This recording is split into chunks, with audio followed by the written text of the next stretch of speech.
Hi, this is Tom from Into the Forest I Go, and today I want to tell you about a tool. We're not going to be talking about orienteering techniques, but we're actually going to be talking about something that can still help you improve and help you make your training sessions better. If this is your first time on this channel, this is a channel about orienteering, running with map and compass. If you want to learn more about it, then stay tuned or just browse other videos on the channel. All right, so which tool do I want to talk about today? It actually has been introduced to me by one of the athletes I'm working with, and it's called O-range, O-range, I don't know exactly how to spell it. But it's a Norwegian tool. Of course, the link to the website will be in the description. And the tool basically allows you to install an app on your Garmin phone, watch, of course. So unfortunately, it's just for Garmin watches. If you have any other watch, then unfortunately it will not work. But if you have Garmin, it's actually pretty cool. So what it does is that it allows you to import into your watch a track that you will be running, and then during the race, when you're approaching the place where the control is supposed to be, or the control is, your watch is going to vibrate and is going to make a sound, giving you a signal that you're exactly at the control or very close to the control. Okay, so why is it useful? For the training where you have the controls, of course, the confirmation that you are in the right place is the control itself. But what if you would like to make a training session without the controls, right? What if you're going for a training camp and there is not enough time or not enough people, not enough resources to organize a training session with the flags in the forest, with SI stations in the forest, whatever it may be? What if you could run just with the map and still get a confirmation from your watch that you are at the right place? So this is what this app does, and I think it's pretty amazing. I've tested it for the last 2 weeks several times, and I'm very happy with how it works, and I see a great potential in it. So what do you have to do to use it? First of all, you need to go to the webpage of o-range.no, and you need to create an account. Then you also need to install the app on your watch. So you need the Garmin Connect app on your phone, and then the whole process becomes really easy. Just go to the appropriate link, which is on the Orange website. Then you just hit to install the app, and basically you synchronize your watch with the Garmin Connect app on your phone, and it's there. It is visible as one of the activities. So the same way you start the race during the normal orienteering session, the same way you have to go and just switch the activity to orange. Then the next step is to pair the watch with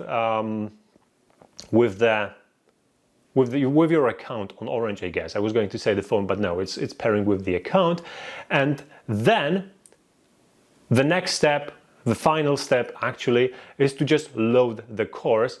So all you have to do is open your, again, account on Orange, search over there for the courses that you want to use, and you can use live logs, you can use like public events that are available over there, and several other options. I'm mostly using live logs, so this is the one I'm most familiar with. And then you basically select the race expands, showing you all the courses during that race. You hit one of the courses, you click on it, and that's a little bit not very intuitive, so hopefully this would change. But basically you select the course, and then you have to go to your watch, open the activity, and then if this is your first time using it, then basically you will go there and it will automatically load the course that you have selected on your phone or laptop. So this is what you need to access the Orange website. But if this is your second or more other time of using the app, you basically just go down to the options, hit load course, and automatically the one that is currently selected will immediately load, right? So you have to have your phone nearby to do this, and basically you don't need a computer because of course you can use the phone browser to access the Orange website. So all in all, that's mostly it. But then there are some also interesting settings. One of the interesting settings is the course mode. So you can use the regular mode, which is like the app is going to follow from start to the first control, second control, third control, just like the course progresses. Therefore, if you miss one of the controls, it probably is not going to beep on the next controls because you kind of missed one of them. I've discovered that this might be sometimes a problem because not always when I approach the right feature and I knew exactly that I am in the right place, not always the watch or the GPS actually in my watch was agreeing with me, so to say. So sometimes, even though I was at the control, I was looking at the watch, it has a feature of showing you the distance to the control, which can be turned off if you don't want it. But I've left it turned on for the testing purposes, which I actually think it's useful. And it sometimes was telling me, for example, 23 meters to the control, even though I was standing right at the pit, right at the rootstock, right? So I had to like take a few steps some way so that my watch beeped. So I think that it's actually more useful to use the second mode, which is the Skorolov mode.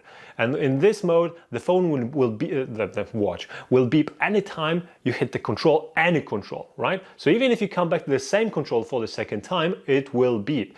The difference is in this mode that it will show you the distance not to the next control on your watch, right? Not to the next control, but to the nearest control, right? So you might be going to the control that is far away, but maybe on the way back there is a control that is closer by. It will be showing you the distance to the control closer by, which for me wasn't a problem at all because of course I'm not navigating using the distance that the watch is showing me. I'm using the map to navigate, and then I only look at the watch when I actually hit the control, hit the feature, and it doesn't give me the signal. But there is also another thing that I really liked about the way this app enhances the training session. So imagine that you're doing a training session which is a corridor training session, right? Or the partly white map training session, right? And I always thought that you have to plan those training sessions accordingly so that when people make mistakes, they are not wasting time on getting back on track on your course, right? So I had to be very careful while planning these kind of courses so that when there was a difficult leg, I always had to find something that will help people get back on track. So maybe a very visible feature, maybe a road crossing, something, right? But one way or another, it still required them to get to that feature and then go back to the control. So let's assume that it's close by 150 meters. That will still be a loss of time of probably about 2 to 3 minutes, right?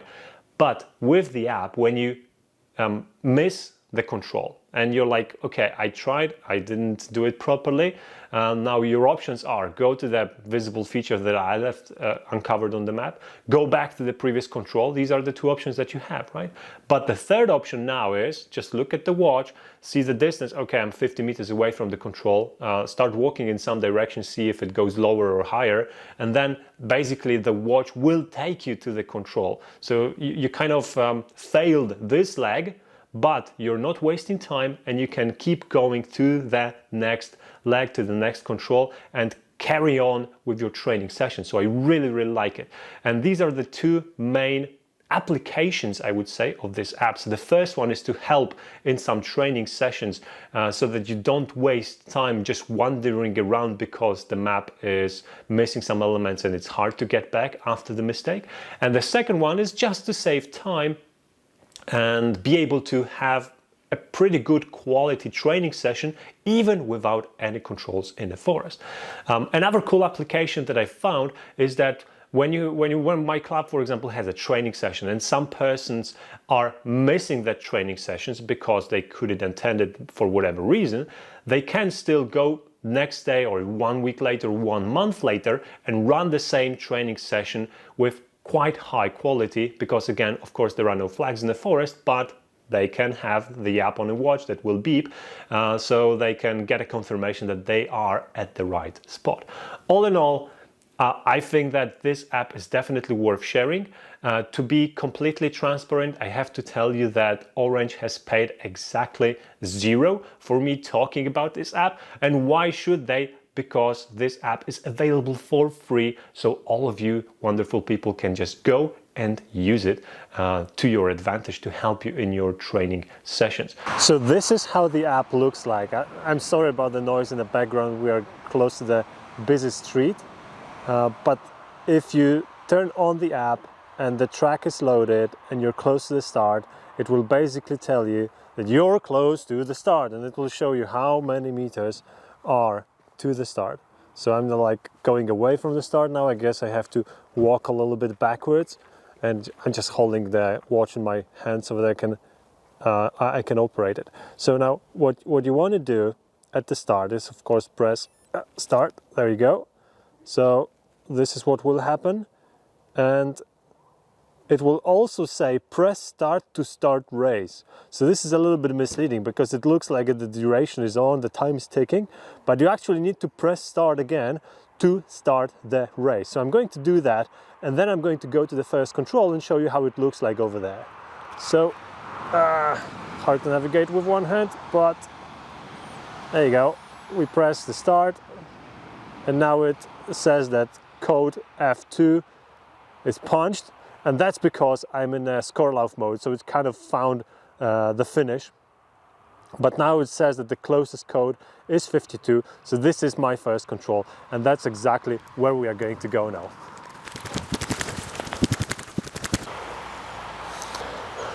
All right, so look, I'm approaching code 52 now, which is my next control. It says I'm 28 meters away.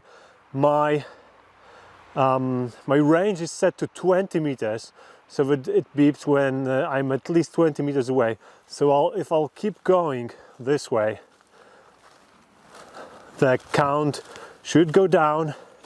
It's 27, 25, 23, 22, and there you go, it beeps. So code 52 is checked. It's actually over here. There is this nice little gully and the road going through it. That's my code 52. So now it's punched. Therefore, it's showing me the next closest control, which happens to be the F2, so finish, that I just came from. But that's okay, because if I'll keep going now, I'll get to the next control, and then if I get closer to the next control, it will start showing me the next control as the closest one. So that's exactly how it works. Pretty amazing stuff. I guess this is it, and let me know in the comments after you've tried the app, or maybe you've already been using it. What do you think about it, and do you find it useful or not? And if you have any problems with it. Oh, actually, I will mention one more thing. So there is also a setting in the app that allows you to set the tolerance of when the watch will beep depending on the distance to the control. So after testing it a little bit, I've switched the default tolerance of 15 meters to the maximum one, 20 meters, because I thought that, you know, it will help in some of those circumstances when you are at the control, but it doesn't beep because it says, for example, 18 meters, right? So I did that, and it helps a little bit. It helps a little bit. All right. All in all, this is the end. If you like this video, hit the like. If you are not subscribed yet to the channel, consider subscribing, and I'll be seeing you in one of the next videos. Thank you so much. See you.